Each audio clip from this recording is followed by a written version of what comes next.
Hi, this is Sharon Saladin. I'm here with Barb Best, and we are talking today about Easter and the meaning of Easter. Well, Easter is the risen.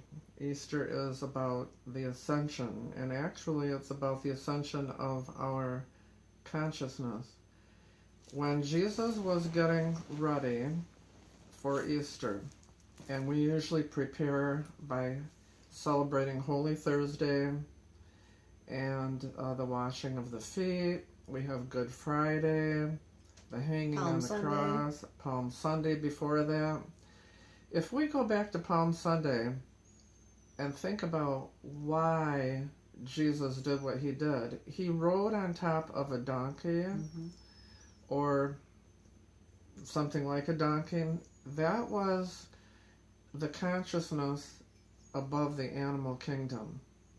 So Jesus was showing us that he had the palm and the vegetable kingdom, conquered that. He had the donkey, the animal kingdom, conquered that, and he was riding on it or above it. Just like earlier in the story, he walked on water. So he was walking above the emotions. Water stands for emotions. So he was walking above the emotions, or above his astral body, his emotional body, the dream state. So into the city he went. When Jesus carries the cross, he shows us that we all have a cross to bear because we are on the planet Earth. Now, going vertically, like the cross, shows us the way up spiritually. Going horizontally shows us the cross here on earth, the horizontal earth. But the alignment goes upward and inward. And so we have the cross, and he's showing us the cross that we have to bear. We carry the cross because we're here, because we're still learning. And in that, with the cross, he shows us also the path to take. You will fall 3 times, at least. I was going to say only 3? Yeah. You're going down. I think I'm past my quota. Yeah, aren't we all, I think. And so there's suffering involved. And down he went. And the devil was always there. When you are down, the devil's going to be there. Or let's say a negative force. I was going to say, okay, is there an actual devil? Well, I would say there's something like that or out there. Yeah. Do you think could be like our negative thoughts too? I mean, I think a lot of times we get in our own way. We get in our own way. If we would just let things go and look at it in a positive manner, it'd be a lot better. But we get stuck in that victimhood. It's like, oh, it's just so terrible. And I think we drag ourselves down a lot. We do. And we don't need to. Yeah, we drag ourselves down. And it's mostly us dragging ourselves down. There are hindrances. I was going to say, but you think there's something else out there. Yeah, there are, we're up against it, so, but we need to work on our own backyard, and so when we do go down, and, when you fall, sometimes you fall harder than you did the other time. You have to get back up, because you're only wounded, you're not slain.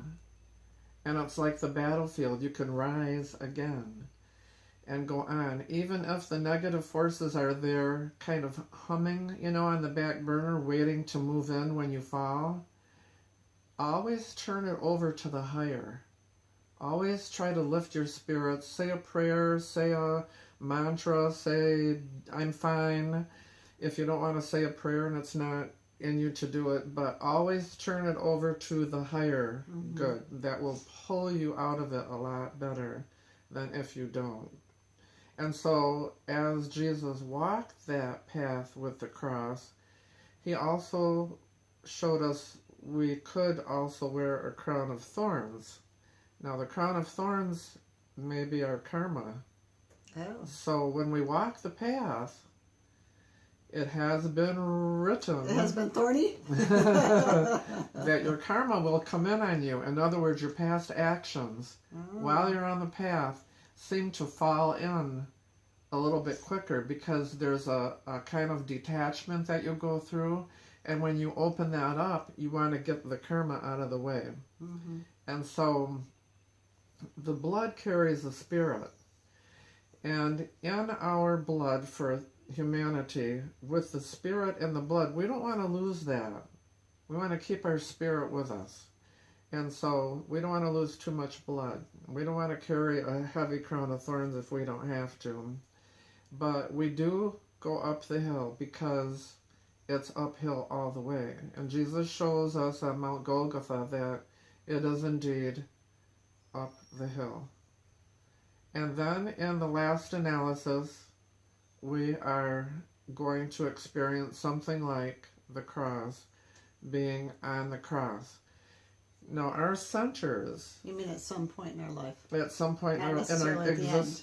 Well, our existence, when we are ready for that, we will experience it. Whether it be in this lifetime or a different lifetime? That's right. Yeah, that's right. And maybe we've already experienced it? well, you can get that out of the way. You can experience it consciously or unconsciously, but you're usually pretty well conscious of what's going on by the time you are on the cross, by the time you have that experience. And that is an initiatory rite. It is going to have an expansion of awareness for you when you are experiencing the cross, because you're going to leave, going to go out of your body, and hopefully you're aware at that point that you are doing that.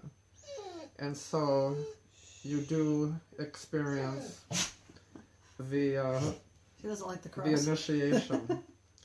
So that basically carrying of the cross, that's really a big one.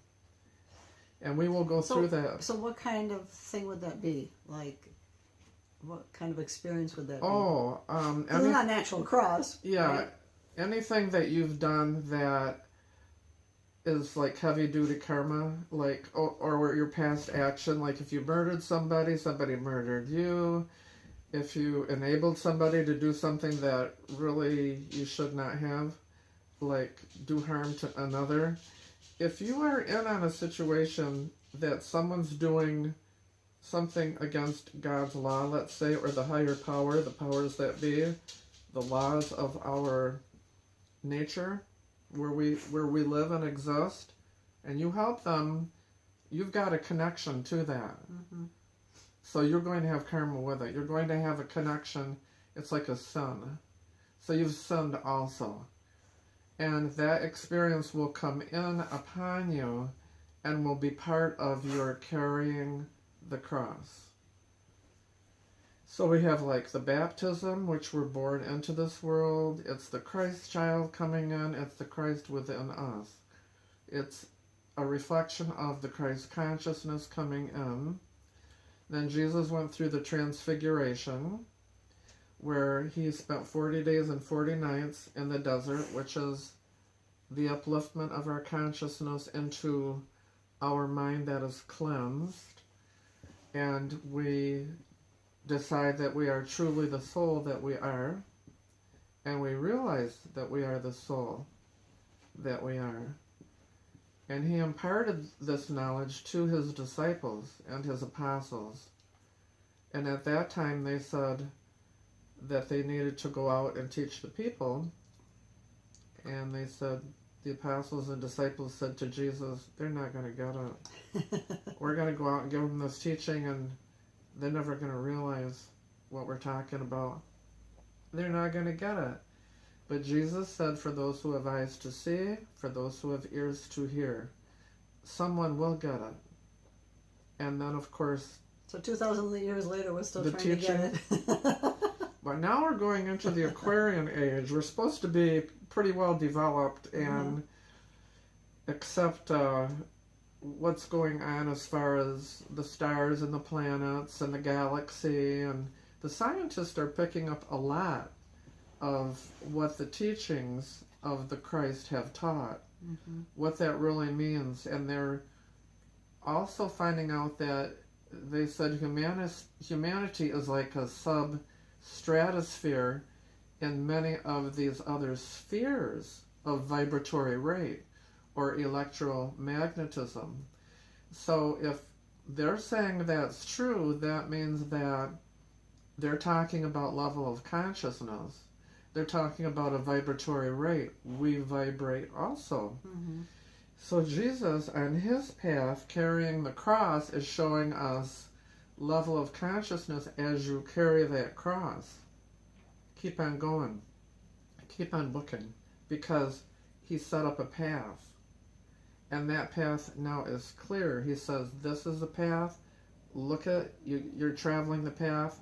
It's uphill. You're going to have trials and errors. But in the end, when you leave, look what you attain to. You attain to God Almighty, or the Father in heaven, or nirvana, or bliss, or whatever you want. Somebody that doesn't believe that there's any kind of God, you can call it whatever you want. But there is another area that we can go to. They all say it. Now, if you don't want to believe it, that's entirely up to the person. They can suffer through it. There will be a time at which the realization will come, though. Mm-hmm. So the path had been set by Jesus. He showed us the carrying of the cross. He showed us Palm Sunday, rise above your animal nature, rise above the mineral and plant kingdom, be happy. We are on a planet of pain and suffering. You will fall. You may carry a crown of thorns, but it's all part of the path. When you've gone so far and you're to the hill, you will be going up the hill.